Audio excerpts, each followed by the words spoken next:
মধ্যপ্রাচ্যে বেজে উঠেছে যুদ্ধের দামামা। 2024 ও 25 সালের ছায়াযুদ্ধের পর 2026-এর ফেব্রুয়ারিতে সরাসরি সংঘাতে জড়িয়ে পড়ল ইরান, ইসরায়েল ও আমেরিকা।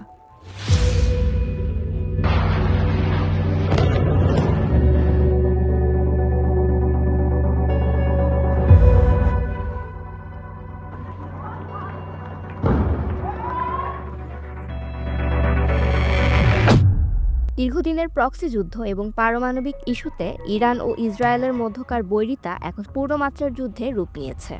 আমেরিকা সরাসরি ইসরায়েলের পক্ষ নেওয়ায় এটি এখন আর কেবল আঞ্চলিক দ্বন্দ্ব নয়, বরং বৈশ্বিক সংকটে পরিণত হয়েছে। যুদ্ধের সূত্রপাত ঘটে 28 ফেব্রুয়ারি ভোর রাতে। ইসরায়েলের গোয়েন্দা সংস্থা মোসাদের দেওয়া তথ্যে দাবি করা হয় ইরান চূড়ান্ত পর্যায়ের পারমাণবিক পরীক্ষা সম্পন্ন করতে যাচ্ছে। এর কয়েক ঘন্টার মধ্যেই ইসরায়েলের অপারেশন রোরিং লায়ন এবং আমেরিকার অপারেশন এপিক ফিউরি শুরু হয়। আমেরিকা, কাতার ও বাহরাইন থেকে তাদের স্টিলথ ফাইটার জেট পাঠায়, আর ইসরায়েল আকাশপথ ব্যবহার করে সরাসরি তেহরান ও ইস্পাহানে হামলা চালায়। আক্রমণের প্রধান লক্ষ্য ছিল ইরানের মেরুদণ্ড ভেঙে দেওয়া। নাতানজ ও ফোর্দোর পারমাণবিক গবেষণা কেন্দ্র, তেহরানের কাছে অবস্থিত আইআরজিসির ড্রোন ফ্যাক্টরি এবং কেরমানশাহর সামরিক বিমান ঘাঁটিতে বিধ্বংসী হামলা চালানো হয়। পাল্টা জবাবে ইরানও শত শত ফাত্তাহ ও খেইবার ব্যালিস্টিক মিসাইল দিয়ে তেল আবিব এবং ইসরায়েলের নেভাটিম বিমান ঘাঁটিতে আঘাত হানে। দুই পক্ষেই ব্যাপক সামরিক ক্ষয়ক্ষতি এবং শতাধিক বেসামরিক মানুষের হতাহতের খবর পাওয়া যাচ্ছে।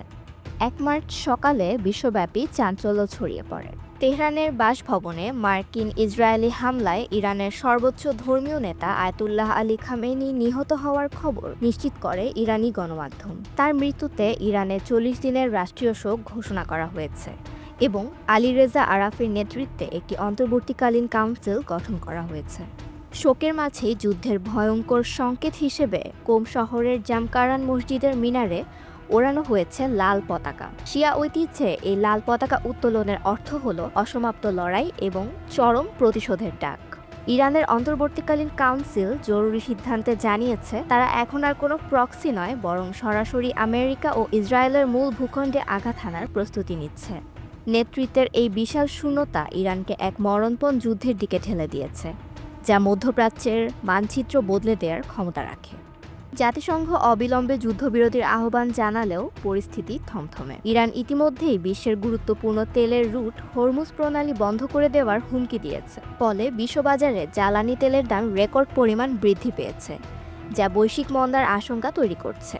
রাশিয়া ও চীন এই হামলার নিন্দা জানিয়েছে। অন্যদিকে মার্কিন প্রেসিডেন্ট ডোনাল্ড ট্রাম্প একে ইরানের জনগণের মুক্তি বলে অভিহিত করেছেন। এই রক্তক্ষয়ী সংঘাত কি আঞ্চলিক যুদ্ধেই সীমাবদ্ধ থাকবে নাকি রূপ নেবে তৃতীয় বিশ্বযুদ্ধে? উত্তরের অপেক্ষায় পুরো পৃথিবী।